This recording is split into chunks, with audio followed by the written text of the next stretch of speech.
bastante atrasados por el tiempo, así que bueno, vamos a empezar ya. Damos por iniciada la última mesa de la tarde y bueno, de la asamblea, que es sobre monitoreo de la violencia institucional y uso de la fuerza en manifestaciones públicas. Bueno, en la mesa nos van a estar acompañando Gustavo Paltieri, comisionado del Comité Nacional, Roberto Cipriano, de la Comisión Provincial por la Memoria, Mecanismo de la Provincia de Buenos Aires, Felipe González, de la Oficina Regional del Alto Comisionado de Naciones Unidas para los Derechos Humanos, Indiana Guerreño, que es del Mecanismo Local de la Ciudad de Buenos Aires, Mario Santucho, de la revista Crisis, y iba a decir Capa, Darío González, del Comité Provincial de Prevención de la Tortura de Chaco. Y bueno, le doy la palabra a Gustavo para que inicie la mesa. Gracias. Bueno, hola, ¿qué tal? Cuando estábamos haciendo la visita guiada, me acordaba del caso de Claudia Poblete, que estaban haciendo el juicio por sus apropiadores, pero como estaban leyes de impunidad, y al mismo tiempo que habían estado juntos, se podían investigar a sus apropiadores, pero quedaba claro que podía investigar a aquellos que habían secuestrado, torturado y desaparecido a sus padres, a José Poblete, a Taxi. Y bueno, esa atención dio la primera decisión de unidad de las leyes de impunidad, sí, así se puso, de la obediencia de vida, el punto de vida, en términos de la impunidad y permitió esa investigación. Lo traigo para sí porque lo que nos pasaba muchas veces, y lo tiene que ver con poder investigar la tortura y los malos tratos en las manifestaciones públicas, tiene que ver precisamente con esto. Los jueces piensan que da a ver a los detenidos, que las detenidas, los ve golpeados, los ve justamente detenidos. Entiende que particularmente el maltrato en el momento de la manifestación tiene que ver con esa criminalización, también con maltratados en el momento de la manifestación, y entonces ese pedazo de lo que ve le hace entender que si quiere entender cómo funciona toda esta secuencia, tiene que también monitorear y seguir cómo fue todo el operativo que tendría que haber dado seguridad a la manifestación de la protesta y para eso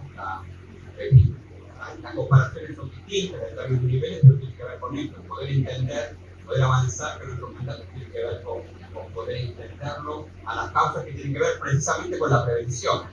Y la prevención no es solamente en estos casos de manifestaciones, cómo los tratan cuando están detenidos, sino cuáles son las razones, cómo es la cuestión de criminalización, porque son los estándares que se usan en estos casos. Nosotros ya desde el comienzo, ya desde las primeras veces que intervenimos, de acuerdo con la pandemia, fue el 2021, por una represión de manifestaciones, después se hicieron con los eventos en Algará, por las minas en Catamarca. Luego fuimos también en unas de las inspecciones que hicimos en Jujuy, que se habían planteado represiones a comunidades indígenas. Durante la pandemia vimos cómo había funcionado todo un sistema de represión de las manifestaciones por falta de agua que convertían en comunidades muy perdidas, lejos de la Florinda, de Formosa y Florinda, que parecían ser los núcleos de problemas, sino con cómo estaban tratando a las poblaciones y cómo las trasladaban como forma de castigo por protestar. También, como decía hoy, en algunas formas específicas de represión de las manifestaciones en Río Negro por la comunidad Treu. Y el año pasado, en 2023, a partir de lo que fueron la represión de manifestaciones de la provincia y el contexto de la reforma constitucional en la provincia, hicimos una comisión especial y se hizo un informe específico. Ya en ese momento se empezó a plantear en el Consejo, tanto el Comité estaba planteándolo como el Consejo Federal, la necesidad de tener un documento guía sobre cómo trabajar torturas en manifestaciones que ocurren en manifestaciones públicas. Ese documento lo aprobamos, resultaría que se aprobó en marzo de este año. Pero lo importante es que ya desde el principio del año pudimos estar con eso, por lo debería que hemos trabajado también en articulación con el consulta con el Consejo Federal, en trabajar en la inspección de tasas, el control de estas manifestaciones. ¿Qué pasaba en las torturas? Que implicaba tener como cualquier otro monitoreo, ¿no? Acciones preparatorias, cómo son los operativos, cómo lo están haciendo, cómo funciona, qué información antes, estar en el momento en que las cosas suceden y después estar haciendo un seguimiento en los casos que hubiera detenciones o en los casos que hubiera situaciones de malos tratos y tortura, el seguimiento de las investigaciones, que existan o no los protocolos, todo lo similar a lo que uno está planteando con alguna situación cuando es muy pertinente al niño. Y la verdad que es algo que otros mecanismos plantean, como bien había adelantado Jean Charab, que existe eso, que no es en nuestro país. También lo importante era que los mecanismos lo hicieran, porque no en todas las jurisdicciones existían mecanismos que estuvieran diciendo eso y que estaban en esa competencia. La guía se va a discusión, ¿no? A discusión porque a la Asociación para la Prevención de la Tortura le importó, le interesó que también esto fuera competencia establecido también como competencia de los mecanismos. Seguramente ahora van a estar contando quienes me acompañan en la mesa esta práctica. Hubiera dicho, una de las situaciones novedosas es que así como la fuerza de la ciudad federal, se articula para trabajar en la ciudad de Buenos Aires, cuando hay lo que es el AMBA, estamos organizando el mecanismo que está en la zona, la Comisión Provincial por Memoria, el mecanismo de la ciudad de Buenos Aires, la PPN junto con nosotros, y ese es un ejemplo de articulación para cuestiones que a veces habían planteado en la mañana, ¿no? Como en algunas provincias, la práctica que hicimos en algunos momentos en Catamarca, cuando que las organizaciones también ayudan en los monitoreos en otras provincias. No, acá es una cuestión de competencia, que ha dicho que es importante, mañana se va a ver mucho en este espacio, porque cada vez estas manifestaciones desbordan, o sea, excede la jurisdicción de la ciudad, y además que hay distintas jurisdicciones que intervienen, tanto en la justicia. Entonces, esto se va a contar como articulamos, que me parece un ejemplo importante, y creo también que el mecanismo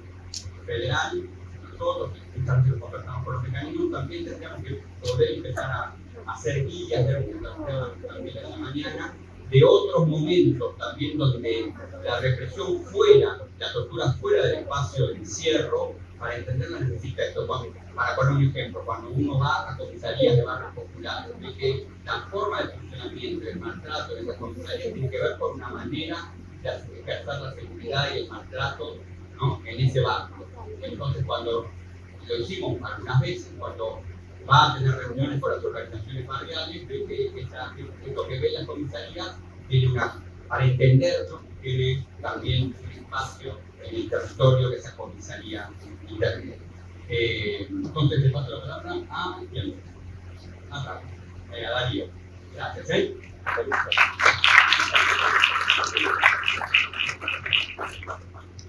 Gracias, Gustavo. Vaya compromiso. Bueno, buenas tardes a todos y todas.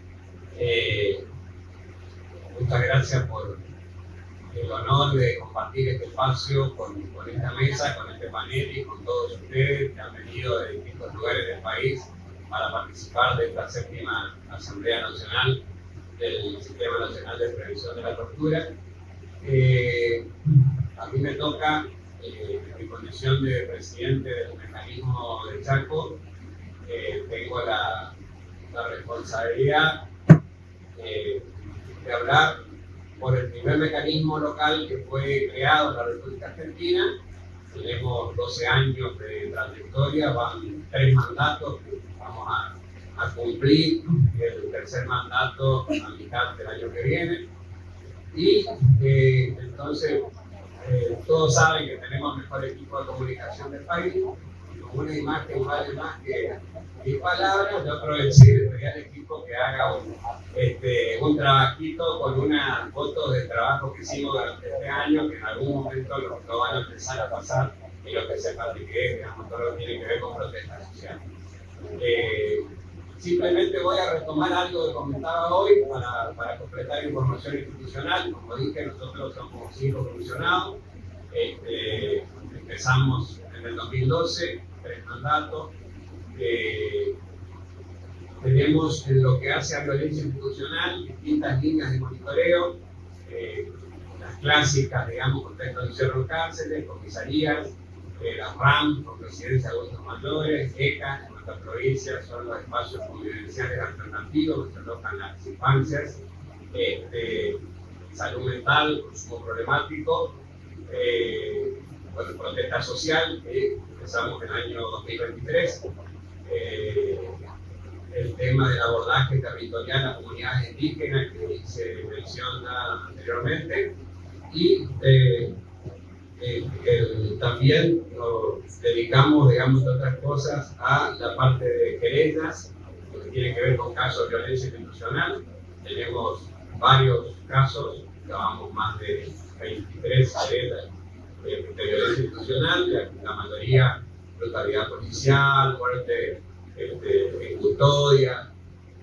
También así tenemos un desarrollo de un área bastante avanzado que tiene que ver con la intervención temprana, que es como una guardia telefónica y que también actúa disparador para casos de emergencia.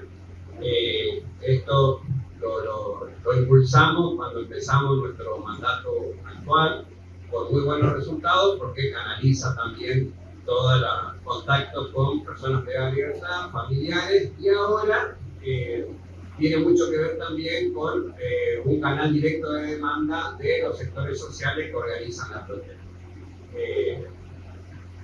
Pasamos también a, como quien dice, a ganar relaciones, confianza con sectores de diversidad sexual a través de una línea que largamos que tiene que ver con monitoreo de situación de calle, en donde desde una perspectiva amplia trabajamos con lo que se conoce como situación de calle de manera específica y también el abordaje con organizaciones de diversidad sexual que son molestadas, entre comillas, por la policía del Estado.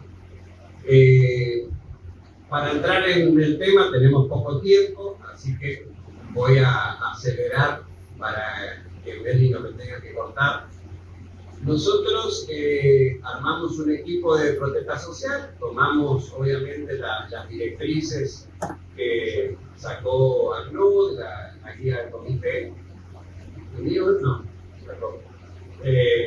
y a partir de ahí capacitamos al personal y empezamos a cubrir la protesta social. No sin debate interno, que es un tema que tampoco lo voy a contar, porque si lo cuento seguramente vamos a discutir políticamente mucho tiempo, porque hay una cuestión que tiene que ver con el rol que hacemos nosotros en los monitoreos, de hasta dónde, qué límite tenemos, cuál es el techo que tenemos la participación en la protesta social, porque por ahí voy a marcar una diferencia en las ciudades grandes, quizás como Buenos Aires, no pasa lo mismo, pero en los pueblos más chicos, en las ciudades más chicas, nuestros rostros son muy conocidos, no solo por la policía, sino también por los compañeros y compañeras que organizan las marchas y que sufren las consecuencias, digamos, de la brutalidad policial. Así que siempre, sindicatos, etcétera, etcétera, sufrimos, sufrimos y digo bien, ratifico, porque esa demanda de que atendamos situaciones para las cuales nosotros no tenemos facultades como organismo ni deberíamos entrometernos. O sea, dejo el título, dije que iba a comentar esto y sigo de largo, pero creo que es un tema importante para debatirlo en el marco del contexto del monitoreo de protesta social. En nuestra experiencia con la marcha de mañana vamos a completar exactamente en un año la marcha número 20 del monitoreo, hablando de magnitudes importantes, ¿no? Lo que tengo que agregar, que es fundamental la diferencia por ahí con otras provincias, con otros mecanismos, nosotros en el Chaco tenemos la ley 2399J, que agregado a todo el marco normativo nacional e internacional, es una ley que incorporó en el año 2015 el protocolo Garré como mecanismo de regulación de la protesta social y establece los parámetros con que debe trabajar la fuerza de seguridad.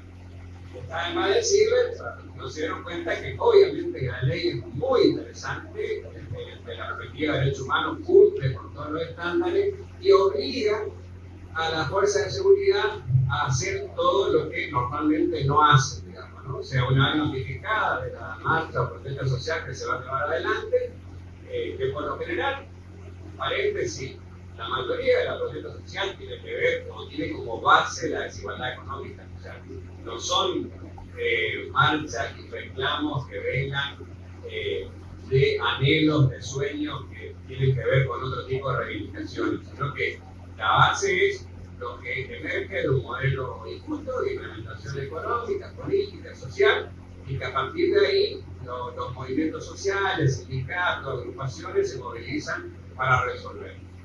Esta ley provincial obliga a las fuerzas de seguridad, al gobierno a poner un mediador civil y a las fuerzas de seguridad a contactarse previamente con los organizadores, garantizar la marcha, garantizar el paso de la marcha, cortar el tránsito si hace falta, ayudar a que la marcha se desarrolle de la mejor manera posible.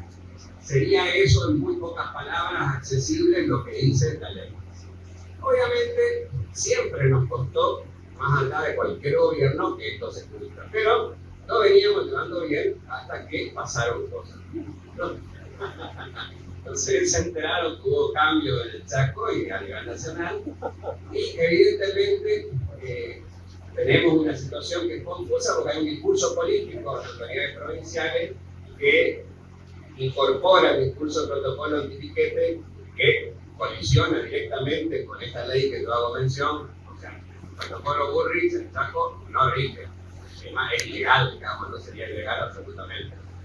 Entonces, a partir de ahí, hay toda una situación de un discurso punitivista por el control social, la liberación de la calle, que eso se enorgullece, digamos, muchas autoridades, y lo cual genera una situación de tensión, que en algunos casos fue más que incómoda, llegamos a situaciones bastante extremas en los intentos de negociación con las fuerzas de seguridad y manifestantes para evitar situaciones de violencia, por lo que estamos en una permanente disputa de cumplimiento de esta norma, para lo cual nosotros, ¿qué acciones llevamos adelante? Presentamos en lo que va del año, no quiero mentir, pero creo que 5 presentaciones.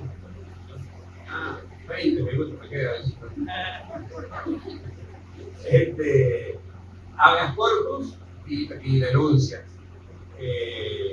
Todas las que hemos ganado, llegamos hasta el Superior Tribunal, ha ratificado nuestro planteo, ratificó la vigencia del protocolo Garret en la provincia y le pide al Ministerio de Seguridad de la provincia y a la policía que actúe en consecuencia.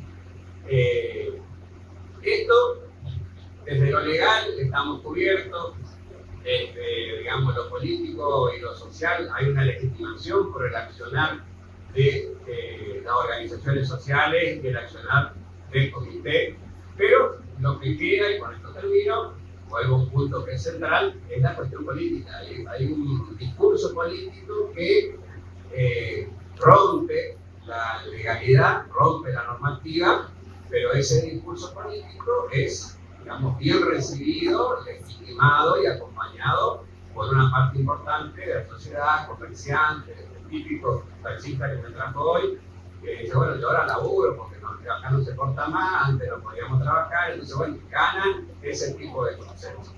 En ese marco, obviamente, que nosotros tenemos ciertas limitaciones para resolver esa tensión y, bueno, termino dejando esto para el debate, somos muchos panelistas, así que muchas gracias.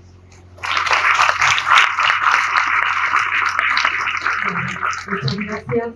Ahora escuchamos a Mario Santucho, que como estamos atrasados con el tiempo, nos avisó que apenas terminen de exponer, se tiene que retirar. Bueno, muchas gracias. Bueno, tienen que poner todos, ¿no? Todas.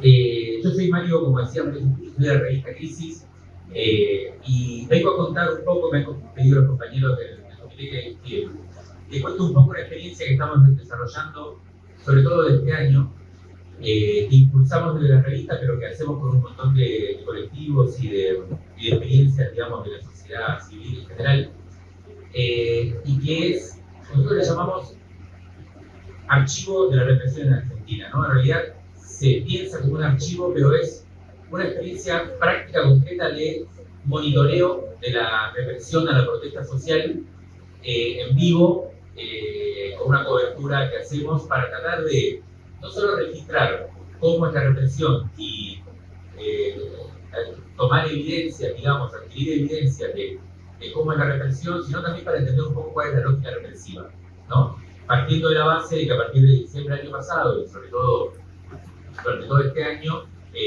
a partir del cambio de gobierno, se impuso un nivel, una dimensión y una dinámica de la represión frente a la cual en general no parecía que estábamos muy preparados, ¿no? Nos agarró a las organizaciones sociales en general, a los movimientos de derechos humanos, a las organizaciones políticas, bastante de sorpresa, y eso se ha mostrado en la dinámica de la movilización social. Y un poco nuestra idea es tratar de intervenir ahí produciendo conocimiento en vivo para tratar de aportar a cómo poder seguir ejerciendo el derecho a la manifestación sin ceder. Un poco creo que la puja ha sido durante este año esa, ¿no? Hasta qué punto se puede movilizar frente a una vocación represiva fuerte por parte del Estado, y cómo hacemos. Entonces, para cuidarnos y también para tener fuerza en la denuncia, ¿no? En varios planos. Cuento rápidamente, este es como el trabajo que estamos haciendo, pero en realidad esto surge como idea completa y como práctica a partir de una experiencia previa que venimos desarrollando hace 3-4 años acá en la ciudad de Buenos Aires, particularmente que se llama el Mapa de la Policía, ¿no? El Mapa de la Policía es una plataforma digital que básicamente consiste en tratar de, es una herramienta de control ciudadano de la fuerza de seguridad, ¿no? Un intento de producir un tipo de herramienta nueva, con ciertos lenguajes digitales, con un tipo de articulación específica que permita de alguna forma revitalizar o aportar al movimiento antirrepresivo, ¿no? Entonces, surgió hace como 3 o 4 años por iniciativa de la revista, de un equipo de investigación política que tenemos en la revista, y a partir de ahí invitamos a una amiga, digamos, que en ese momento era legisladora, que es Cecilia Fernández, que tenía mucha potencia en las redes, y era legisladora porteña, y le pedimos que amadrinara de alguna manera la experiencia, y después también nos juntamos con organismos de derechos humanos como el CELS, después se sumó también Correpi, en el principio también está ACTI, que está por acá, que participan también del Mapa de la Policía, algunos movimientos sociales como el MTE y otros, en general relacionados con la economía popular, la revista, y no sé si me olvido de algún otro, pero en general es una especie de red también abierta, ¿no? A la participación, incluso durante estos años ha sumado gente suelta, que no pertenece a ninguna organización y que empieza a, de alguna manera, militar o participar en el mapa mismo como tal. El objetivo del mapa era sobre todo tratar de visibilizar y denunciar la violencia policial tal y como veníamos experimentando durante los años pasados, ¿no? Que es una violencia, seguramente todos la conocemos, más en los territorios, sobre todo sobre sujetos que habitualmente están siendo víctimas, digamos, de la represión estatal, los vendedores ambulantes, bueno, todos los que habitan la calle de una manera disruptiva, digamos, y son objeto de control y de represión por la policía, más cualquier pibe o piba que iba por la calle, en general. Y nuestra idea, que me parece que funcionó muy bien, incluso fue bien imprevisto para nosotros, era, o terminó siendo el surgimiento de una especie de figura que era el testigo o la testiga de la represión, ¿no? Hasta ese momento en general uno decía, bueno, vamos a generar herramientas para que las víctimas denuncien. Obviamente nosotros, la impresión que había era que las formas de denuncia no estaban tan cerca de la mayoría de la gente, entonces era básicamente generar una especie de intermediación o de plataforma que permitiera una denuncia más inmediata a través de las redes, bueno. Y nosotros, nuestro papel es visibilizarlo y dar un debate público sobre por qué, bueno, hay que combatir, hay que visibilizar y no hay que naturalizar estas formas de violencia que cada vez, sobre todo en la ciudad de Buenos Aires, más que por tantos años, se iban naturalizando cada vez más. Pero la verdad que empezó a aparecer esta figura que era el testigo, la testiga que no es necesariamente la víctima, sino que alguien que pasa, ve, y ya con el celular, y nosotros promovemos, hacemos todo un trabajo de si ves algo, filmalo, además filmalo de cierta manera para no regalarte. Bueno, una especie de educación ciudadana sobre esto que ha dado frutos. Y la verdad que hay mucha gente que ya se ha convertido de alguna manera en denunciante de esta manera. Veníamos con esta experiencia bien interesante, sería para otro momento, cuando de repente percibimos muy claramente el cambio de la lógica represiva. Obviamente sigue la violencia en los territorios, de la policía de la ciudad en este caso. Hay una cosa que también, este mapa lo hicimos en la Ciudad de Buenos Aires porque es bastante complejo hacerlo. Nosotros tenemos, después lo pueden ver, se llama mapalapolicía.com. Es un mapa de toda la comisaría, todos los jefes de cada comisaría, la idea también ponerle rostro a la policía, para el caso de ejercer la denuncia, saber quiénes son, seguir las trayectorias a los policías. Es un trabajo bastante complejo, y además de investigación sobre los casos más importantes y demás. Entonces me decía, bueno, ¿y por qué no lo hacen de toda la policía? Bueno, es un trabajo infinito. Nosotros lo hicimos en la policía de la ciudad, pero la idea es que se replique por todos lados. Y como este es el encuentro federal, en el paso lo dejo como propuesta también. Ya se abrió este año el mapa de la policía de La Plata, que es interesante porque es un gobierno, digamos, quizás más afín a nosotros, pero también hay que ejercer ahí el control social de la policía, porque los gobiernos pasan y la policía queda. Y también se va a abrir en Córdoba, se está trabajando en eso, hay en Rosario, o sea, la idea es que prolifere y se vaya armando una red, como vengo diciendo de defensa. Bueno, estábamos en esta dinámica cuando cambia el gobierno nacional y empieza una represión muy fuerte a la protesta. Entonces ahí nosotros dijimos, tenemos que entonces ponernos las pilas para ver cómo registramos en la protesta concretamente.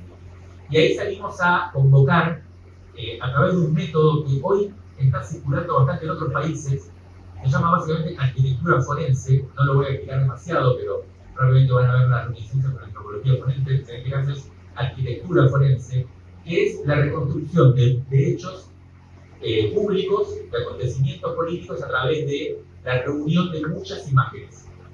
Hoy es posible reunir muchísimas imágenes sobre lo que sucede en un lugar y casi reconstruirla de una manera total para buscar evidencia de qué fue lo que sucedió. Entonces empezamos a hacer coberturas colaborativas. Hicimos convocatorias a fotógrafos y fotógrafas, sobre todo a videastas, para que nos juntáramos cada vez que había protesta, llegáramos un rato antes, saliéramos a registrar ya no lo que hacen, o no solo lo que hacen habitualmente los trabajadores de prensa o los fotógrafos y fotógrafas y demás, que es sobre todo registrar a los manifestantes, ¿no? La foto heroica, la foto de la gente manifestándose y demás, sino que empecemos a registrar también cómo se mueve la policía, ¿no? ¿Quiénes están con qué armas? ¿Quiénes son los jefes? ¿Cuáles son los desplazamientos? ¿Cuáles son los mecanismos represivos? Para empezar a aprender, porque tenemos que empezar a ver cómo nos defendemos de esto. Y empezamos a hacer eso, y la verdad que fue bien interesante, hubo respuesta, muchos fotógrafos y fotógrafas empezaron a venir, nos juntamos un rato antes, tenemos una base. En el caso del Congreso, por ejemplo, se hace en el local de Lima Menos, que ahí nos juntamos. En el caso de la Plaza de Mayo, otro local que está muy cerca. Ahí la gente, los fotógrafos y fotógrafas van, pueden traer la memoria. Esto es muy importante también. En general, los fotógrafos y fotógrafas cuando van, sacan 60 fotos de un hecho y después tiran 55 y dejan 5 solo para hacer la edición para publicar en los medios. Pero la verdad es que en base a la evidencia es fundamental todas las fotos, porque la reconstrucción se va a hacer eso. Bueno, empezamos a hacer esto requiere de herramientas informáticas después que puedan organizar estas imágenes para reconstruir más o menos lo que pasó. Y después empezamos a ver también otra manera de recopilar imágenes. Por supuesto, las transmisiones en vivo de los medios, Esto hay que organizarse para los 4 o 5 canales que en general transmiten en vivo, poder bajar toda la transmisión en vivo y almacenarla.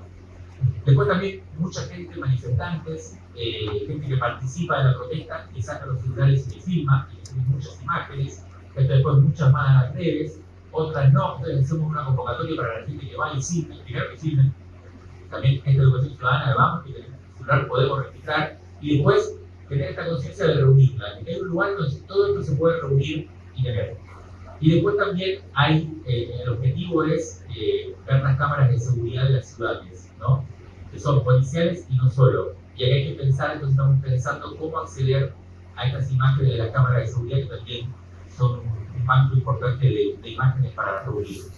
Lo que nosotros intentamos entonces es, nos juntamos, tenemos también gente que hace videos, y en tiempo real tenemos básicamente dos temporalidades para la intervención. La primera es en el debate público, para mí la más importante, que es cómo hacemos para esas imágenes que reunimos, las podemos poner rápidamente en circulación con cierta capacidad de edición en el momento para dar el debate. Pongo un ejemplo, tenía dos, pero pongo solo un ejemplo que es, no sé si vieron el caso del policía que en una protesta gaseó a una piba que estaba con su mamá ahí. Como saben, el Ministerio de Seguridad rápidamente generó una fake diciendo que había sido uno de los compañeros que estaban con los paramédicos y demás, que habían sido ellos y difundiendo las imágenes tuyas. Ahí rápidamente una organización de diferente, una articulación que para mí es muy interesante, que primero fue un compañero de ACNI, que está acá, que están acá los compañeros, que estaba en ese momento también ejerciendo esta cuestión de filmar, filmó el video, lo mandó rápidamente al C5N, el C5N lo pasó, después lo agarramos nosotros y junto con otras imágenes lo juntamos, reconstruimos la secuencia y además pusimos el nombre del jefe del operativo y el nombre del policía que había gaseado la piba. Rápidamente todo eso, esa misma noche o el otro día. Eso nos permitió intervenir con mucha fuerza en el debate y como saben, bueno, Facebook se pidió por Google y todo lo que sabemos. Ese es un ejemplo. Bueno, y para cerrar, porque ya se acaba el tiempo, había varias cosas más, pero acá para nosotros ha sido muy importante en ese sentido la articulación en principio con el comité, que también en la calle, cuando empezamos a hacer esto, veíamos que estaban circulando, que estaban buscando, sabíamos que estaban hablando con las autoridades, sabían que estaban teniendo esa capacidad de digitalizar y demás, y para nosotros, por ejemplo, era una protección interesante. Para ellos también podría ser el acceso, por supuesto, porque nuestra idea es poner en conjunto las imágenes de las imágenes que sacábamos nosotros. Entonces, ahí empezó a haber una articulación bastante virtuosa y empezamos a entender a otros organismos que están haciendo eso, la Comisión Provincial por la Memoria también para nosotros sería bien importante poder articular que somos los que estamos ahí para, en esa red de colaboración activa y en el momento, poder intervenir lo más fuerte. Y la segunda vía de intervención, perdón que no quiero olvidarme, es que todo eso, precisamente por eso estamos haciendo un archivo, estamos viendo la forma de almacenamiento eficaz y segura de todas las imágenes para una segunda temporalidad que son las causas judiciales. No poder intervenir en las causas judiciales con evidencia, esto ya está sucediendo. En algunas de las causas que se han generado este año hemos podido aportar imágenes que han permitido que las causas sigan abiertas y se puedan desplegar. Así que bueno, más o menos esto sería la...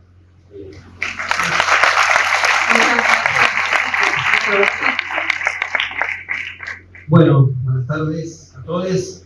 Tuve la alegría de encontrarme recién con Adriana Rebol de Córdoba, hacía muchos años que no la veía.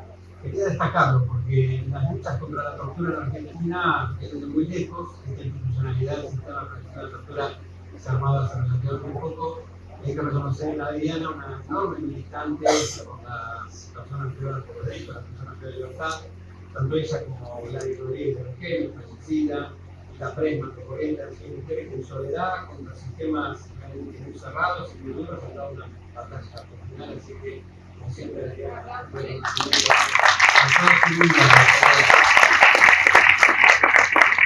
bueno, nos parece importantísimo este panel que se interesó para la Asamblea y, por supuesto, trascendente la decisión que tomamos desde el Sistema Nacional de Prevención de la Tortura de poder trabajar justamente en el monitoreo de las administraciones públicas.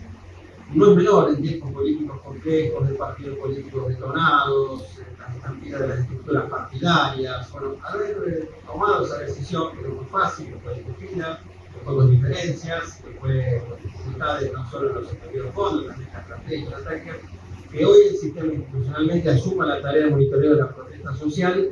En este contexto es una apuesta política que también merece señalarse, merece destacarse, porque, toda institucionalidad muchas veces lo que hace es limitar algunas luchas, algunas peleas. En este caso creo que fue al revés, lo que la institucionalidad permitió potenciarlo. Como bien decía Gustavo recién, también el principio de coordinación del sistema, el Sistema Nacional de Prevención de la Tortura, que todos sabemos que no es fácil de sostener, es un principio difícil, que cuesta a veces en la práctica llevar a cabo. En este caso funcionó y 3 organismos de monitoreo, como el Comité Nacional, que es el órgano rector del sistema, y dos mecanismos locales como es la Comisión por la Memoria de la Provincia de Buenos Aires y el mecanismo de prevención de la tortura de la Ciudad de Buenos Aires, logramos de acuerdo y llevar adelante una tarea de monitoreo de intervención en el marco de las manifestaciones públicas. Esto lo veníamos vislumbrando desde antes del cambio de gobierno. Desde el 2023 empezamos a discutir con los mecanismos locales, con el Comité Nacional. Sabíamos que lo que se venía en Argentina era una situación compleja desde el punto de vista social, que iba a haber movilizaciones, que iba a haber reclamos por derechos, ganara quien ganara. Las campañas mostraban el endurecimiento de ciertos discursos de algunos candidatos, pero todos los que tenían posibilidad de ganar, imaginábamos que podían apelar a la represión para justamente ante las situaciones de reclamo por derechos.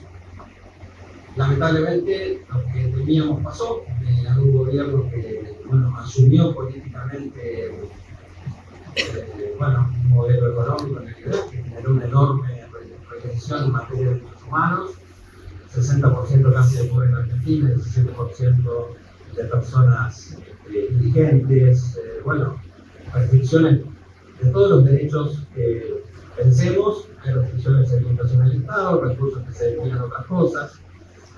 La implementación de un modelo neoliberal que se fue sosteniendo durante todo este año, ¿no? Contra el deseo de muchos de nosotros que hasta cuándo se va a terminar, porque eso no pasó.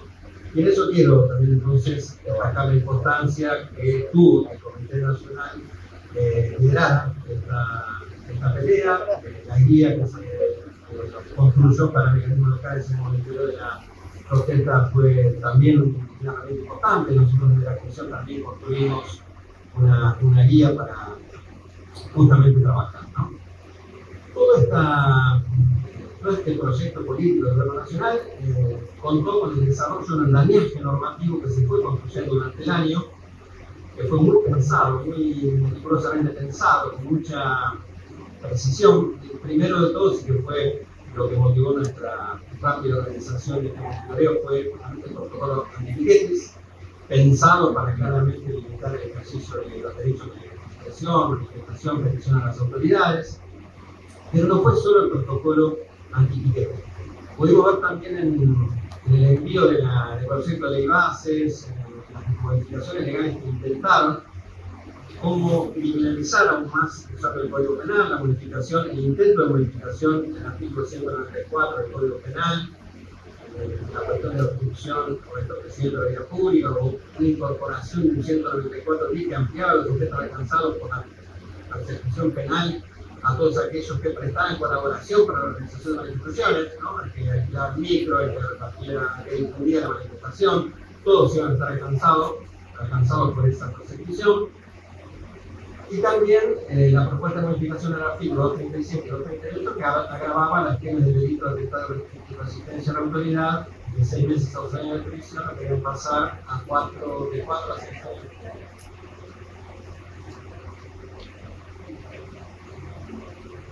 Hay otros elementos más también.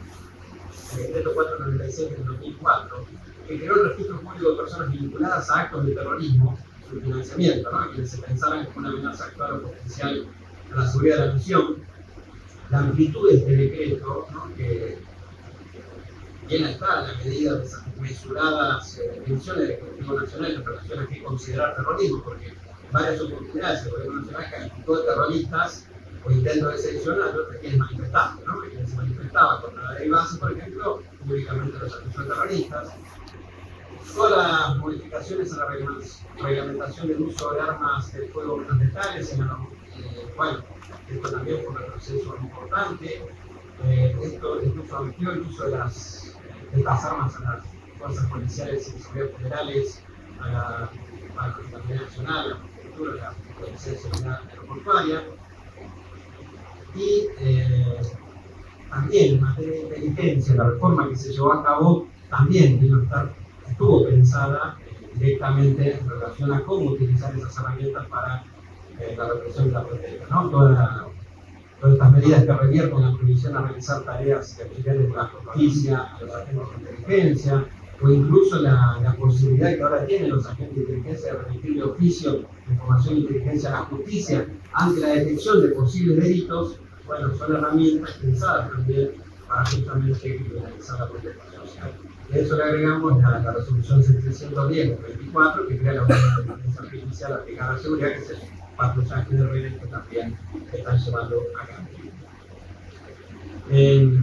Todo esto, bueno, la resolución 943 del 23 del Ministerio de Seguridad de la Nación también incorpora previsiones muy preocupantes que habilita el acceso a recopilación, sistematización e información que se analiza asociada incluso a las organizaciones políticas, sociales, sindicales, humanas u otras. Esto también empieza a estar habilitado. Bueno, con esto quiero decir que una decisión política de implementar un proyecto que iba a generar protestas, manifestaciones, como se generaron, y a partir de eso se pensó un andamiaje jurídico muy preciso que iba a cuestiones que incluso que uno no se le hubiese ocurrido para justamente limitar lo que significa la protesta. Lo que hicimos en este año fue monitoreo en el caso de la Comisión por la Memoria, de 60 manifestaciones que se dieron en el ámbito de la Ciudad de Buenos Aires.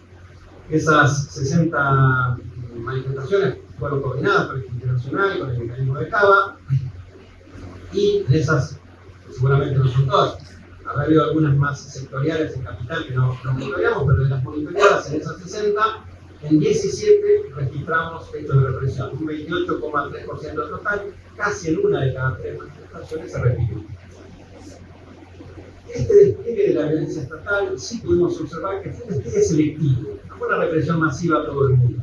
Esa violencia estuvo dirigida en general a manifestaciones que se desplegaban cuando quienes se manifestaban eran las organizaciones sociales, las organizaciones políticas de izquierda, pero esta represión no se puso nunca en marcha cuando las marchas eran masivas o cuando quienes se manifestaban tenían un componente importante de clase media, ¿no? Las marchas del 8 de marzo, el 24 de marzo, las marchas universitarias, esas marchas no fueron reprimidas y se generaron dispositivos de saturación territorial, como se hace con el resto de las marchas, para hacer pensar que podría haber una situación de represión, más allá de que la masividad podría haber generado violencia, cosa que no pasó, porque otra de las cuestiones que se observaba es que todas las marchas fueron pacíficas. No hubo ninguna de las marchas una actitud de militancia de comenzar a agredir a la policía. En todas las marchas sí se implementaron, excepto en estas masivas, operativos muy razonables, muy costosos. En muchas marchas hay más fuerzas de seguridad que manifestantes. Esto también tiene que ver con la política pública, cobrarle los operativos a las organizaciones, una cosa totalmente razonable, también lo bilateral, regular, nadie puede acreditar un bien para que se hace. Uno piensa también que se pagan por hacer las organizaciones que participan, bueno, pero se ve consideraciones en ese sentido.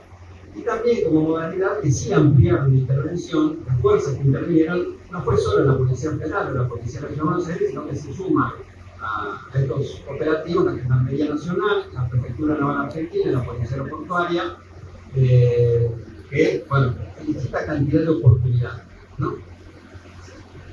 Esto también es una cuestión que nos preocupa, ¿no? Cómo se suman fuerzas intermedias como la Gendarmería Nacional o la Prefectura, cómo se suman a los dispositivos represivos cuando son fuerzas militarizadas que forman parte del sistema de defensa nacional, que tendrían que estar con fines específicos para la custodia de fronteras, de ríos, etc. Y también la gran cantidad de fuerzas que participan en cada manifestación. En 27 de las 60 manifestaciones se registró la participación de más de 3 fuerzas, 3, 4 y hasta 5 fuerzas. Uno de los aspectos que analizamos, además de hacer previamente cada marcha, se hace justamente un paneo, se mapea la zona, a ver dónde están desplegadas las fuerzas de seguridad, dónde están los vehículos, bueno, los camiones hidrantes, etc. Una de las cuestiones relevadas que prestamos atención es la aportación de armas de fuego con posta de plomo de parte de las fuerzas que participan de la marcha. En 42 de las 60 marchas, las fuerzas de seguridad portaron estas armas de fuego, pese a que está expresamente prohibido. Todo este despliegue de violencia, armas con punta de goma disparadas a quemarropa, escasos metros contra el rostro de las personas, sin respetar ningún protocolo para este tipo de armas, gas pimienta lanzado a quemarropa, a corta distancia, bueno, obviamente el rostro de las personas, con las afectaciones que esto provoca, todas las granadas de gases lacrimógenos lanzadas también con enorme cantidad, digamos, que generan ambientes irrespirables, más bueno, camiones gigantes tirando mucha agua, presión, fuerzas pegando con bastones, con tomas, con escudo también, motos que se suben a la vereda y atropellan a los manifestantes. Todas estas fueron prácticas de violencia relevadas. En las 17 manifestaciones en las que se reprimió, nosotros, no significa que sea el número exacto, relevamos 1.216 personas heridas de distinta gravedad. Tal vez las más graves fueron 2 personas que recibieron impacto de porta goma en el ojo y perdieron la vista, una Matías Austrieri del CEPRO, de la Organización de Derechos Humanos, y otro Astorga, un señor que era una de las organizaciones sociales que se movilizaban. Y dentro de esa cantidad de personas heridas, 98 personas, un 8% del total, eran trabajadoras y trabajadores de prensa, de diferentes medios de comunicación, y 24 defensoras y defensores de derechos humanos, que son cerca del 2% del total. Grupos particularmente de una situación de mucha vulnerabilidad, como adultos mayores, al menos 42 personas que participan de las marchas de jubilados padecieron distintas afectaciones, 4 niñas y niños también, y jóvenes entre 9 y 17 años se vieron afectados. Todo esto relevado por la Comisión, con el cuerpo de los activos en CEPA, que es el grupo de rescatistas, uno de los que participa en las manifestaciones, y también las postas sanitarias que han ido instalando las agrupaciones de izquierda, en general el MST, el PTS, el POD, tienen postas sanitarias para atender a las personas heridas. Por otro lado, sí observamos detenciones arbitrarias, claramente, 93 personas relevadas en estas manifestaciones. Se apeló a formas tradicionales de criminalización donde se les imputaba el delito de resistencia a la autoridad, atentado, cosa que intervenía la justicia local y rápidamente las personas eran liberadas, pero después, y asociado con lo que decíamos recién en relación al andamiaje jurídico que se implementó, las nuevas y más graves formas de criminalización que dieron su primer paso en una de estas marchas, justamente en la marcha contra el tratamiento de la ley Bases, donde el 12 de junio se detienen 33 personas, donde se produce, se acuerdan que se prende fuego un auto, un hecho, bueno, muy sospechoso, no se piensa que fueron infiltrados, que rompieron la marcha, prendieron fuego del auto y se fueron. A partir de eso, inmediatamente la Presidencia de la Nación saca un comunicado donde dice que quienes estaban haciendo esto eran terroristas que intentaban dar un golpe de Estado, que estaban atacando el Congreso, e inmediatamente y con posterioridad, el fiscal Estoprelli presenta una denuncia imputando por el delito de terrorismo, sedición y terrorismo a los manifestantes que se detienen. Esas 33 personas que se detienen, obviamente no respondían a ninguna organización terrorista. Había 3 vendedores de empanada, uno de choripán, una persona con padecimiento mental, una profesora de historia, distintas personas que circulaban por el lugar y que en distintas zonas fueron detenidas y a quienes se les imputó estos delitos, que lo que tienen es mucha gravedad, y entonces no se los libera. Inmediatamente se los tuvieron muchos días presos e inmediatamente fueron llevados al sistema penitenciario federal, donde además el Comité Nacional y otros organismos denunciaron justamente padecimiento de tortura de parte de los agentes San Ramiro Octavo, de parte de los agentes. Lo último, una de las cuestiones también es la intervención de fuerzas federales en el territorio de la provincia de Buenos Aires, cuando hubo cortes en los ingresos a la capital, las fuerzas que irrumpieron en el territorio provincial, cosa que está expresamente prohibido también por la Ley de Seguridad Interior 24059. Esto no fue demandado por el gobierno de la provincia, que es lo que tendría que haber ocurrido. Relevamos también estas tareas de inteligencia en cuanto a filmaciones de policía, o gente que estaba con la policía, y de gente que fuimos registrando y que veíamos que después se iba con la policía en 34 de esas 60 manifestaciones. La justicia en general fue bastante defectuosa en la investigación de estos hechos que denunciamos nosotros y otros organismos. Nosotros hicimos particularmente 11 denuncias sobre estos temas. Pero bueno, este informe es un informe que vamos a presentar justamente ahora el 10 de diciembre, lo vamos a hacer público. Es una posibilidad que estamos haciendo en este lugar. Pero bueno, sí queremos señalar con mucha preocupación, y es algo que venimos diciendo, ¿no? Bueno, esto va consolidando, esto afecta directamente a la democracia. Lo que estamos haciendo es potenciar ese huevo de la serpiente, el autoritarismo que está siempre en nuestra sociedad, que siempre estuvo, que fundó y justificó los golpes de Estado. Y si no le ponemos un límite a estas prácticas de violencia estatal, bueno, el camino, la pendiente se puede tornar sumamente peligrosa para, bueno, la afectación de nuestra democracia. Muchas gracias. Gracias, Roberto.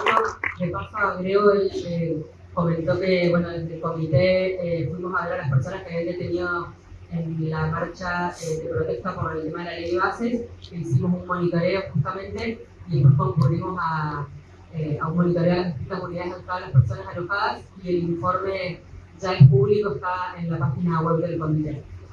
Si les interesa. Ahora le doy la palabra a Diana Guerrero. Hola, bueno, muchas gracias. En realidad, estoy en participación de María Rosa Muñoz, que es la presidenta del mecanismo local de CABA, por el cambio de fecha muy presente, así que me siento muy dueño, soy territorial, formo parte del Consejo Consultivo del Mecanismo y también formo parte del comité de representación de la sociedad civil y falta una representante de la sociedad civil en general. Bueno, yo me sumo al diagnóstico de la situación que hizo Roberto, trabajamos en conjunto en las manifestaciones, nos encontramos ahí en la calle, decimos que nos encontramos acá, no hemos hecho ese comentario, ¿no? Lamentablemente nos tenemos que encontrar en esos espacios donde por suerte no está en discusión, digamos, que estemos ahí, ¿no? Pero creo que cada vez vamos más para atrás, incluso hasta que nos pueda llegar a cuestionar de por qué estamos en la calle monitoreando, ¿no? Y hoy lo dijo claramente el profesor de la mañana, o sea, o en la calle o en el encierro, pero hay que estar. Trabajamos, el mecanismo local trabaja con la regulación, entonces con el Comité Nacional, con la Organización Provincial con la Memoria, trabajamos con la Defensoría General de la Ciudad, que forma parte del mecanismo. Eso en la calle, ¿no? ¿Y por qué nos parece importante estar? Porque se hace el primer control para tratar de garantizar, digamos, la disminución de la violencia por parte de las fuerzas federales. La verdad que lo que venimos viendo es un recrudecimiento de la violencia por parte de quienes se supone que tienen que cuidar, sin embargo son quienes reprimen, a partir de la implementación del protocolo. Es un protocolo que es ilegal, pero que, bueno, se lleva igual. Y es un protocolo que viene a decir, bueno, despejen la calle, ¿no? Como si fueran dueños, ellos y ellas, más ella de la calle. Y lo que hacemos concretamente es estar ahí presente para hacer esto que ustedes tan maravillosamente hacen, esta arquitectura, Gustavo lo definía hoy, es estar en el momento presente, ¿no? Cuando está ocurriendo la situación. ¿Y por qué? ¿Por qué hay que estar presente? Bueno, porque nos están corriendo el límite todo el tiempo, ¿no? La semana pasada, o la anterior, porque uno ya se pierde la cantidad de cosas que van pasando, en el marco de la votación de la ley de enfermería profesional de la legislatura de la ciudad, reprimieron no solamente a enfermeros y enfermeras que estaban reclamando por sus derechos, sino que salieron diputadas, de hecho, que Victoria Montenegro, que forma parte también del comité, bajó a hablar con las personas y fue reprimida por la policía, y eso está filmado, o sea, no puedo contar otra historia, está ahí a todas luces que puede ver. Entonces nos parece muy importante la idea de esta intervención, que al final no puse iniciar, pero bueno, me van a ir cortando para estar breve con el tiempo. Es ¿qué hacemos después de la protesta, ¿no? Porque después de esa manifestación y de esa represión, para decirlo en términos bien claros, ¿qué sucede después? Bueno, esa gente es detenida. Roberto ya habló de los números, ¿no? Bueno, ¿dónde va esa gente que es detenida? Bueno, les cuento que en la ciudad de Buenos Aires confluyen tres justicias distintas, es decir, la justicia federal, la justicia nacional, que es nacional, juzgamientos comunes, y la justicia de la ciudad. Por ende, cuando una persona es detenida, lo primero que hay que hacer en la sociedad, en el mecanismo, es ver primero su estado de salud, si tiene lesiones, si está golpeado, si necesita medicación urgente, pero también ve a disposición de quién va a estar, ¿no? Es decir, qué locura le han imputado actualmente, porque en ese momento, pero puede ser una resistencia de autoridad, o puede ser un atentado al orden constitucional, lo que va a pasar el 12 de junio, y terminaron todos, como bien dijo ella, en el penal.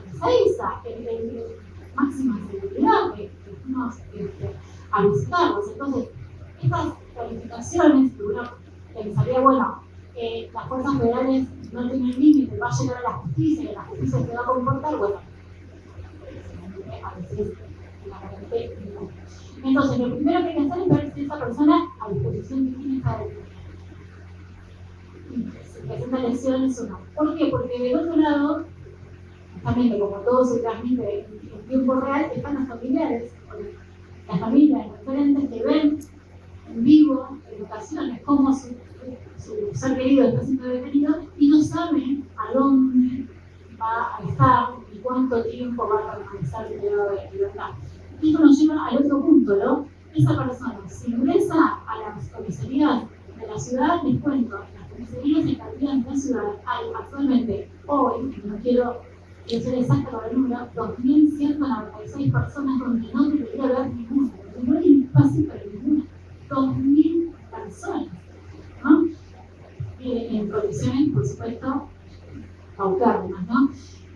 De esas 2.000 personas, la mayoría son de competencia de la justicia nacional. Bueno, ahí hay toda una cuestión, sí, qué se hace con esa cantidad de personas, pero cuando estas personas que son detenidas porque fueron a manifestarse, a expresar, a ejercer su derecho a la libre expresión, terminan siendo detenidas, lo primero que pasa es que se suben a un camión. Hoy estaban hablando, bueno, me parece que ya se fue la compañera, pero explicaba lo que pasa en los camiones, ¿no? Y sobre todo en los camiones de mujeres, donde no hay un baño, entonces, como pareciera hasta minúsculo, pero todos acá sabemos que no lo es, ¿no? Cuando vos estás en un camión que no sabes de qué te van a imputar, no sabes cuánto tiempo van a estar, no te van a dar comida, por supuesto, no te van a dar información, ni siquiera te dejan ir al baño, te van a sacar el vaso de agua, bueno, eso cómo lo podemos calificar. Bueno, todos acá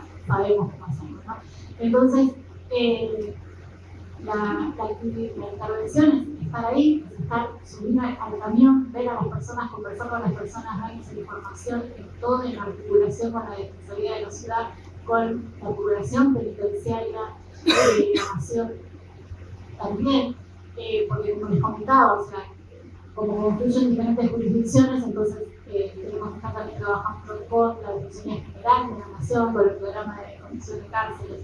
Entonces, es el primer accionar, digamos, es muy importante y tiene que ser inmediato. Y esto me lleva a otro punto mínimo, y es mínimo y no tan mismo, ¿no? Y es que el mecanismo tiene que tener posibilidades de entrar a cualquier hora a la comisaría o a la alcaldía donde esas personas que detengan, ¿no? Bueno, estuvieron vigentes 2 órdenes internas de la Dirección de Alcaldías de la ciudad, donde se prohibían esos ingresos en esos horarios, ¿no? Esto también es importante manifestarlo y dejarlo claro. Por otra parte, como decía Roberto, ¿no? La intervención de fuerzas federales. ¿Dónde está el pedido de la ciudad para que intervengan esas fuerzas? Cada vez vemos más fuerzas, cada vez vemos operativos más grandilocuentes y realizados con números, con un uso desproporcionado de la fuerza. ¿Y por qué? A mí me gustaría leer cuáles son las excepciones que dice la ley para que las fuerzas federales intervengan, para que veamos y tengamos claridad de que eso no sucede así. Dice, cuando están en peligro colectivo la vida, la libertad y el patrimonio de los habitantes de una región determinada, eso no ha ocurrido, y cuando se encuentren gravemente amenazados en todo el país o en una región determinada, el mismo, los derechos y garantías constitucionales o la plena vigencia de las instituciones del sistema representativo republicano federal. Tampoco ha ocurrido en estos términos. Así que esto es una decisión que tenemos que dar y tenemos que seguir problematizando desde el mecanismo que se ha pedido informes. Se han pedido informes sobre la composición de los gases lacrimógenos, se han pedido informes también, y no tengo respuesta, no ninguno. También se ha pedido información al Ministerio de Seguridad, a ver qué hace con las filmaciones de las personas, ¿no? Esto de que están todo el tiempo. No. Porque, ¿cuál es el sentido de filmar a los manifestantes? Bueno, gracias. Bueno, para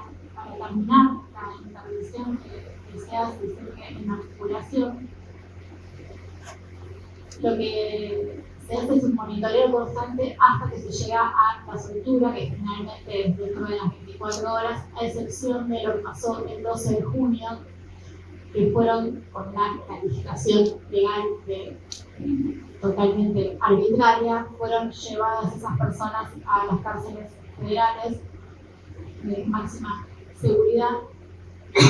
Y como bien explicó Roberto, la persona que vendedora de empanadas, una mujer que estaba ahí, que se agachó, se asustó y se puso a hacer un auto, y eso fue lo que generó la detención. Bueno, yo veo que ya estoy en tiempo, así que agradecerles que se hayan quedado hasta esta hora, hasta el final, y bueno, y resaltar la importancia de la coordinación que se ha logrado entre todos los organismos. Gracias.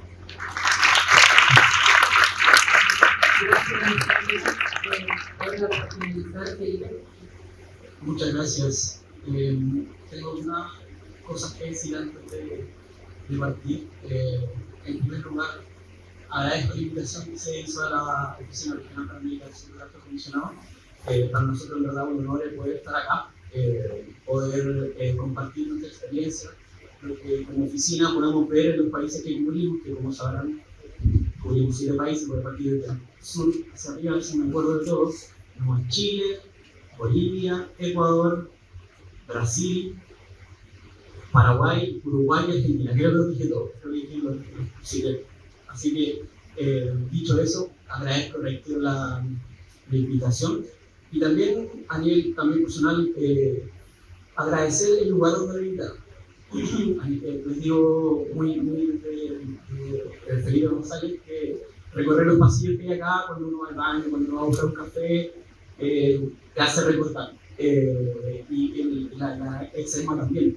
Y el recuerdo, la memoria es una forma de justicia, y creo que recordar es lo que nos toca hacer aquí donde nos quedamos. Entonces, vaya también mis saludos por haber hecho esta actividad en un lugar tan importante, tan simbólico para todos. Yo creo que incluso para toda la región. Así que muchísimas gracias también por eso.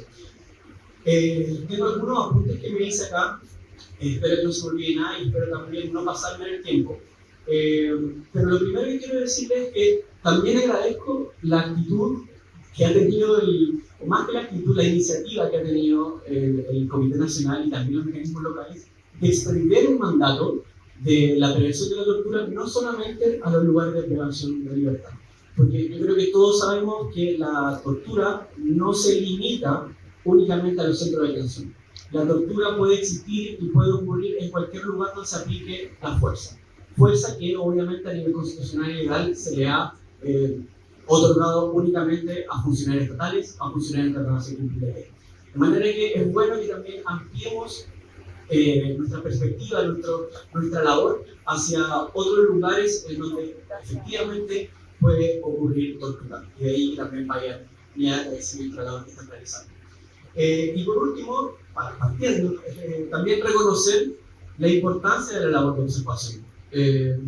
Y este reconocimiento lo puedo hacer ejemplificando lo que ocurrió en algunos de nuestros países, y probablemente tengo que contar un poco más la experiencia chilena. El rol que tuvo el monitoreo y la observación por parte de lo que en Chile se conoce como el INH, Instituto Nacional de Derechos Humanos, pero también de agrupaciones que realizaban labores de observación en el contexto de manifestaciones. Y esto se lo cuento para que puedan comprender la importancia del rol de la observación. En Chile, ustedes sabrán que la escopeta antidisturbios, de la cual voy a hablar un ratito más, se utilizó como primera reacción de parte de las policías para dispersar manifestantes. Entre el 18 de octubre, que inician las protestas, hasta que se suspenden, el 19 de noviembre, hubo aproximadamente, espero que no haya pasado nada, hubo aproximadamente, solamente en ese mes, casi 300 personas con un estallido ocular o tipos de mutilación ocular. ¿Y qué fue lo que motivó la suspensión de la escopeta antidisturbios para la gestión de manifestaciones? Fue un informe que preparó la Facultad de Ciencias Físicas y Mecánicas de la Universidad de Chile a solicitud de la Unidad de Trauma ocular del Hospital Salvador, que era el hospital que estaba recibiendo todos los casos de trauma ocular. ¿Y quién fue el que dotó de los insumos al Hospital Salvador y a la Facultad de Mecánica de la Universidad de Chile? Fueron los observadores, fue el INEH y fueron también los observadores, la agrupación de observadores de derechos humanos, que fueron quienes vieron cómo se estaban utilizando los cometas antidisturbios en un ángulo de 90 grados, en relación al cuerpo, paralelo al suelo, a corta distancia, y también encontraron no solamente la forma en que se utilizaba, la registraron, sino que también tomaron los cartuchos y lo utilizaron como prueba para poder describir y determinar cuál era el contenido que tenían los cartuchos que se estaban utilizando en las cometas antidisturbios. Cuento corto, y espero no, estoy alargando la introducción, pero cuento corto, este informe de la unidad de la Facultad de Ciencias Mecánicas de la Universidad de Chile dio cuenta que los perdigones que componen los cartuchos de las cometas antidisturbios estaban compuestos por un polímero de goma, sí, pero un 80% de la composición del polímero era de plomo, bario y sílice, básicamente metales y minerales. Entonces, cierro un poco esta pequeña introducción reconociendo la importancia de la observación y del monitoreo y de lo que se puede lograr cuando realizamos un monitoreo profesional, seguro y también autocuidándonos, ¿no? Así hago el llamado a todos quienes realizan la labor de observación y monitoreo que también se cuiden y utilicen los mecanismos e implementos adecuados para poder realizar la labor de observación. Y esto que les decía de que nosotros somos oficina regional nos permite generar una especie de, digámoslo, como catastro de patrones, o más que patrones, podrían ser ciertas prácticas o ciertos comportamientos que hemos identificado en nuestros países y que parecieran ser que son bien consistentes en todos los países que cubrimos. Y también lo extiendo a todos los demás países de la región que no están bajo nuestra oficina, pero que también han pasado por situaciones similares de protestas masivas como Colombia, como Perú, etc. El primer patrón que yo les podría comentar es que hemos visto que en protestas sociales la primera respuesta, la respuesta primaria que tienen los estados es la respuesta policial.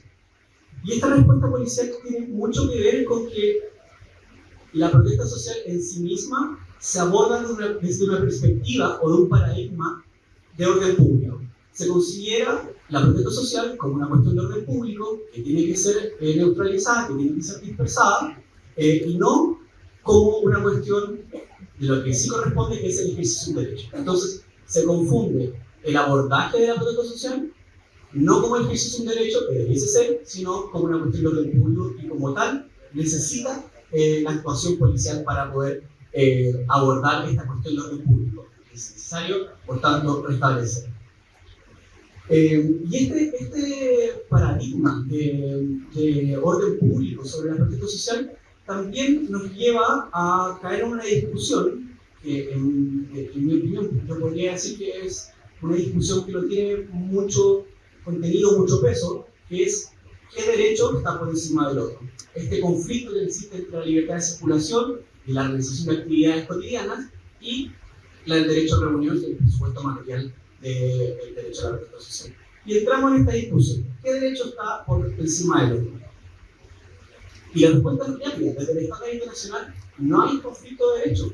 Ambos derechos se pueden ejercer de forma simultánea. Y para eso los estados tienen que tomar todas las medidas necesarias para poder facilitar el ejercicio de ambos derechos. Pero aquí estamos en una cuestión muy importante. La libertad de circulación y el ejercicio de la actividad cotidiana, económica, ir a comprar, etc., se puede realizar de formas alternativas. Se puede realizar cortando el tránsito y abriendo otras vías de circulación. Entonces, estamos ante un ejercicio de la libertad de circulación y un derecho que puede ser ejercido de otras formas.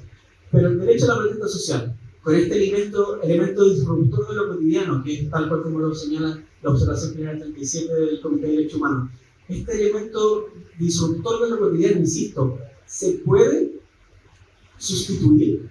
¿Podemos encontrar otros mecanismos para lograr lo que la protesta social ha logrado históricamente? La respuesta es de cada uno, pero yo diría que no. Y ahí estamos ante, si vamos a hacer un debate infructífero entre colisión de derechos, entre qué derecho predomina sobre otro. Pareciera ser que históricamente la protesta social como el ejercicio de un derecho ha tenido más importancia, ha tenido más peso en la historia. Eso como primer punto. Espero no irme retrasando mucho. Como segundo aspecto que hemos visto a nivel regional en los países que han tenido manifestaciones masivas, hemos visto que, como ya les decía, la primera respuesta a la policía, la primera respuesta a su vez de la policía pareciera ser el uso de la fuerza. Y el uso de la fuerza se emplea generalmente para dispersar. Entonces aquí vemos que hay un doble cumplimiento del estándar internacional. A nivel general, porque el estándar internacional es muy claro en describir cuándo se puede emplear la fuerza en el contexto de manifestaciones. Se puede emplear la fuerza en el contexto de manifestaciones únicamente cuando la manifestación es generalizadamente grave. O sea, hay hechos de violencia graves. O sea, cuando ya estamos en presencia de una manifestación que no puede controlarse por medidas menos complejas como el uso de la fuerza, recién ahí podemos estar frente al uso de la fuerza. Pero en contextos donde la manifestación es pacífica, el uso de la fuerza no debería proceder. Y solamente va a proceder cuando se cumplan las hipótesis que requieren los principios básicos del uso de la fuerza. Comisión de un delito, prevención de un delito, o sea, para la prevención de un delito, para la persecución del delincuente, cuando reproduzca una amenaza, etcétera, etcétera. Pero el uso de la fuerza en el contexto de manifestaciones siempre es excepcional, y más aún la dispersión. La dispersión solamente va a proceder cuando existan hechos de violencia graves y generalizados. Entonces, cuando vemos que estas manifestaciones son pacíficas, donde la gente solamente está ocupando el espacio de la calle, el uso de la fuerza no procede según el estándar internacional. Y eso es muy importante tenerlo en claro. Y las razones específicas de por qué consideramos que el uso de la fuerza no se aplica de forma adecuada en nuestro país, en la región, lo decimos respecto a determinadas armas menos letales. Ustedes sabrán que hay el desarrollo tecnológico de las armas menos letales ha aumentado mucho en los últimos 30 años, particularmente. Desde el 90 en adelante, el desarrollo de armas menos letales ha incrementado mucho. Y por tanto, hay un abanico más o menos grande de este tipo de armas y municiones también. Pero me voy a centrar particularmente en tres que son las que más se utilizan en nuestra región. La primera de ellas son los proyectiles de impacto cinético, también conocidos como, ¿cómo se podría decir? Perdigones, pelotas de goma, perdigón de goma, que también se conocen en algunos países. Esos son los proyectiles de impacto cinético. También el uso de gases lacrimógenos y, por último, el uso del camión lanzaagua, que aquí, si mal no recuerdo, le dicen hidrante, ¿no? Hidrante. En primer lugar, esa primera descripción. Los proyectiles de impacto cinético son de un uso muy peculiar en la región nuestra. ¿Por qué? Esto tiene como antecedente que muchos de los proyectiles de impacto cinético que se emplean aquí en la región por parte de nuestras policías son proporcionados por una empresa particular que es Cóndor Tecnologías Menos Letales, una empresa brasileña. Y esa munición es una munición que tiene múltiples proyectiles, que puede ser 12, 13, 15, 17, hasta por ahí. Incluso hay más. Pero en general acá en nuestra región se usan estos proyectiles que van desde los 7 hasta los 15 proyectiles metálicos o de compuestos de metales con goma endurecida dentro de cada cartucho. Y ese tipo de munición es lo que ha provocado en nuestros países tantas lesiones oculares y también muertes. ¿Por qué?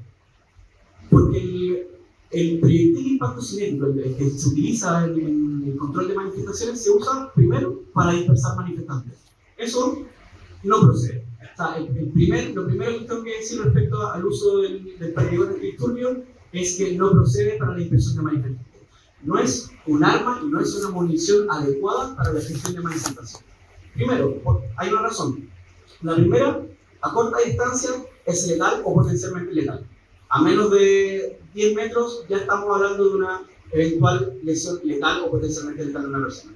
Y a mediana y a larga distancia, el perdigón, que se dispara en forma de cono, con una nube de dispersión más o menos amplia, no es lo suficientemente precisa para poder mantener un objetivo claro.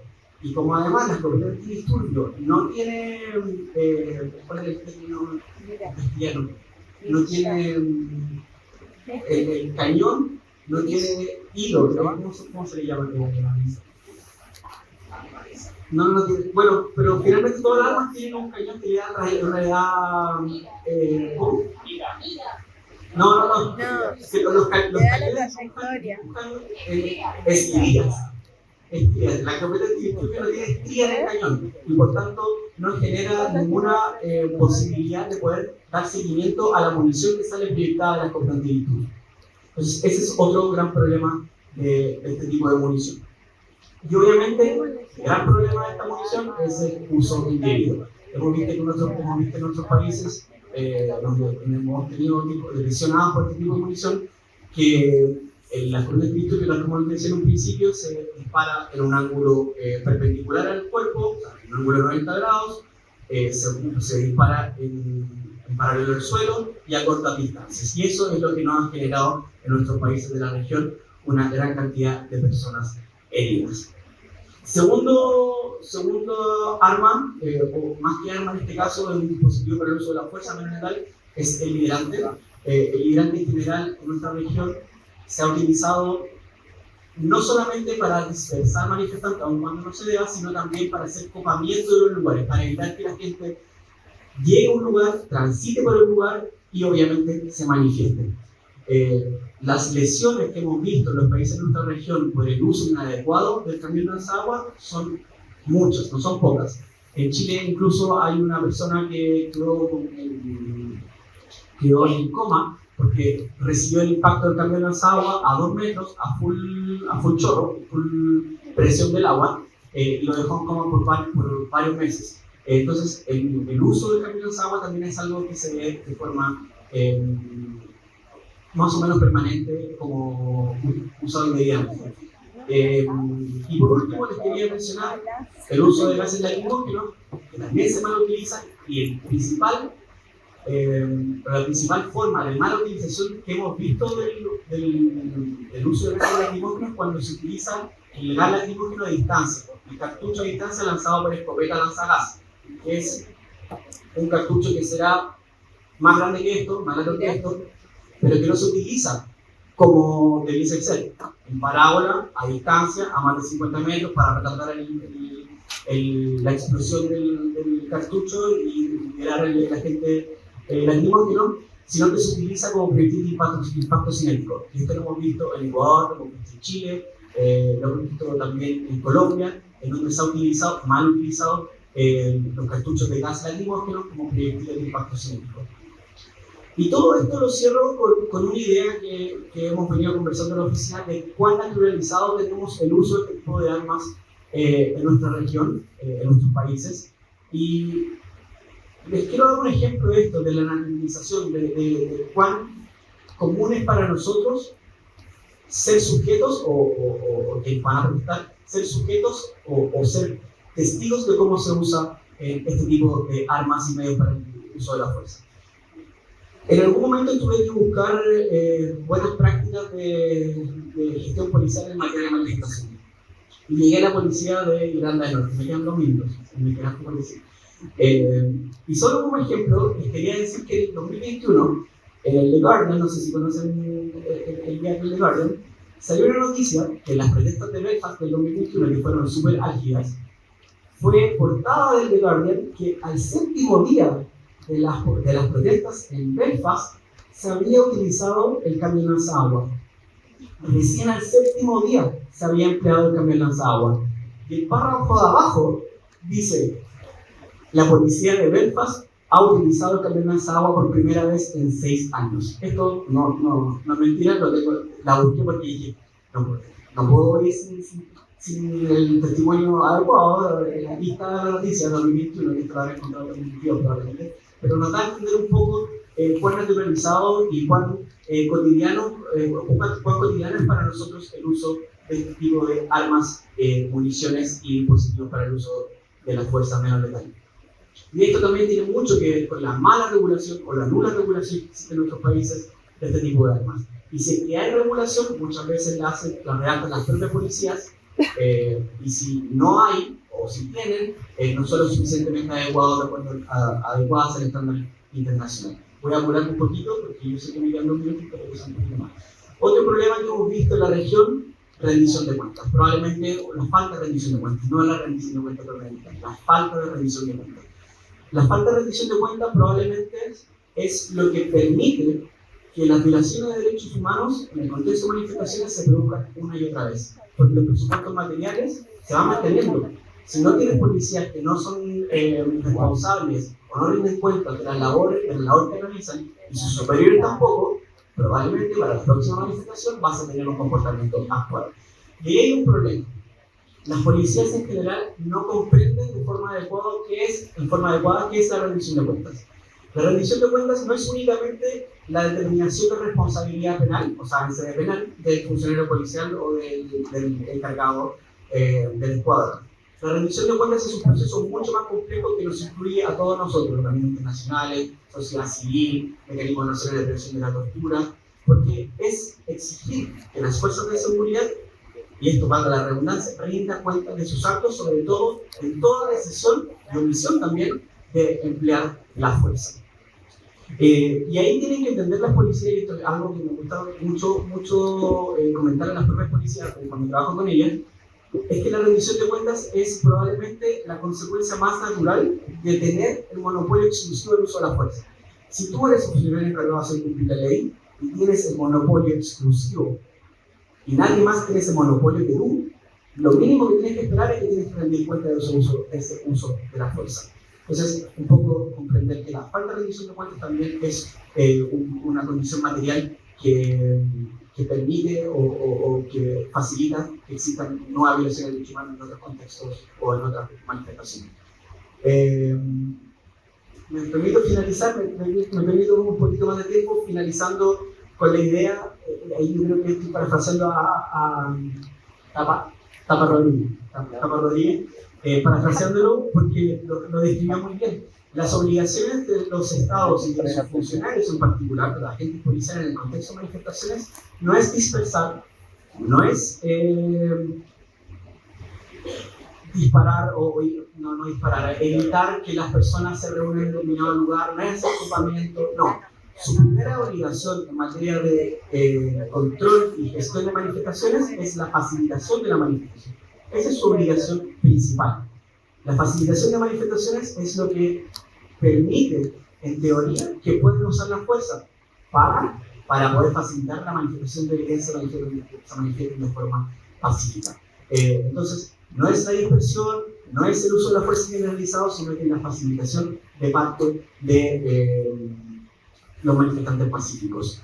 Y por último, ya cerrando, y que tiene mucho que ver con esto de la facilitación, cómo se materializa la facilitación de una manifestación a través de protocolos, a través de lineamientos, a través de reglas, y por eso es tan importante que ante una regulación como la que se lanzó este año, a principio de año, el protocolo antipiquetes, es importante actuaciones como la que tuvo el relator de Naciones Unidas, el ex relator Clément Boulet, que hizo un análisis sobre el protocolo antipiquete y punto por punto dio cuáles son los aspectos que están en contra del estándar internacional y también qué es lo que se debería hacer para que la regulación del derecho a reunión se encuentre en armonía con el estándar internacional. Me quedan algunas cositas en el aire, pero agradezco el tiempo, muchas gracias y buenas noches.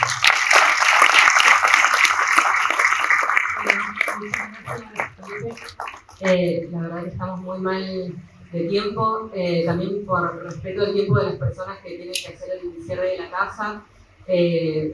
Abrimos como a unas 3 intervenciones, preguntas o comentarios que tengan del público y ya después pasamos directo al cierre de la asamblea, no hay ninguna pausa ni café. Así que bueno, no sé si alguien quiere hacer uso de la... Tal vez no hay preguntas y pasamos al cierre.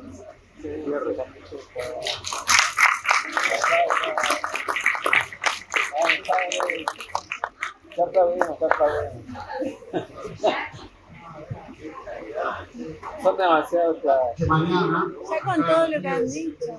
Unidos, bueno, todo lo que también del equipo técnico, coordinamos el monitoreo de mañana aplicando el principio de coordinación, ¿sí? Así que aprovechamos la instancia para monitorear la Comisión Provincial, el mecanismo local y el Comité Municipal de Armamento. Muchas gracias.